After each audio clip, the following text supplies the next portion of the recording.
Hi, I'm Gaia Melikian, and joining me is the wickedly talented Mr. Jesse Eisenberg from the movie Now You See Me Too. Congratulations on the second installment. Thank you, Gaia. Jesse, now you did such a fantastic job. You seemed like you were in your element, quite comfortable, and really had fun playing the slick, confident guy. Yeah. Tell me about your experience in reuniting with the guys for the sequel.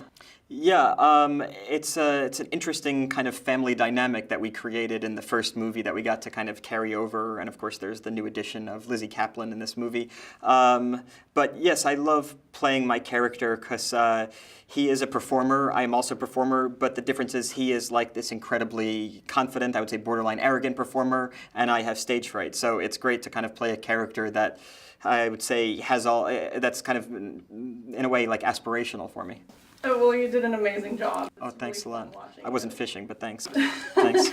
I especially enjoyed the banter between you and Woody Harrelson's character, and I heard you guys pulled some shenanigans behind the scenes. Just one shenanigan. Yeah, Woody's really funny. We've done like 3 movies together, so I think we have like a similar work ethic, a similar sense of humor, even though I think we're probably as different as people could be. Jesse, now switching gears to your career, if I were to choose a couple of pivotal roles in your portfolio, I'd say Mark Zuckerberg and Lex Luthor.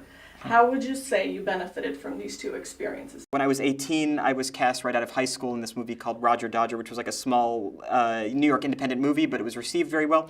And to me, that was the difference between pursuing a career in acting, which is this kind of very unpredictable profession, and going to college and studying something else. Because I was in that movie, it was the difference kind of between having an acting career and not having one. And I'm so thankful, more so than anything, for being in that movie. And then over the years, I've been in things, some have been kind of received well and popular, and those are certainly helpful along the path, but nothing was more helpful for me than being in my first thing. Very nice, very nice. All right, Mr. Actor, drummer, playwright, and author, which craft is closest to your heart? I like doing all these things. I write plays and act in them, and so they're kind of very connected things. I'm writing characters, which is the same, similar to me. The kind of irony of being an actor that, and even an actor like, you know, somebody like Woody Harrelson who seems to be in 1 movie a week, you know, is you end up having a lot of time off just by virtue of doing a movie. Then it gets edited, it gets, you know, marketed and all this stuff. But during most of that experience, the actor's not working again. So, you know, you have to find a kind of hobby. I know Woody just finished reading War and Peace. So that tells you that, you know, even for the most successful actor in the world like Woody Harrelson, you know, you still have a lot of time off because it's a very, you know, big book. Well, you certainly are a Renaissance man, and certainly appreciate that as a fan. So. Oh, thanks a lot. Jesse, please finish the sentence in 1 word. Okay. Jesse Eisenberg is... I have to have 1 word? You can have 2. Oh. Whatever you want. Here. I like that. Yeah. Very present and self-aware. Exactly. No, that was not an existential commentary, but just a literal one. Yeah. I love it. Okay. Thank you so much. Thanks, Gaia. It's such a pleasure Yeah, meeting you. nice to meet you Nice too. to meet you too. I am now with the lovely Lizzy Caplan. How was it working with the guys? It must have been really fun. It was. Shooting this movie was a delight every single day. All of them are hilariously funny, and miraculously we all have a very similar sense of humor. So there were many hijinks behind the scenes. I was going to ask, were there any shenanigans that were pulled and whatnot, so I can imagine.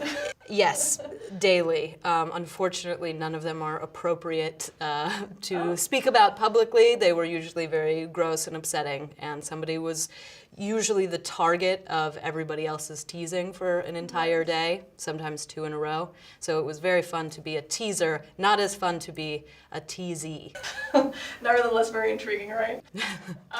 Speaking of that, what would you say is an intriguing difference in the second movie, of course, besides you?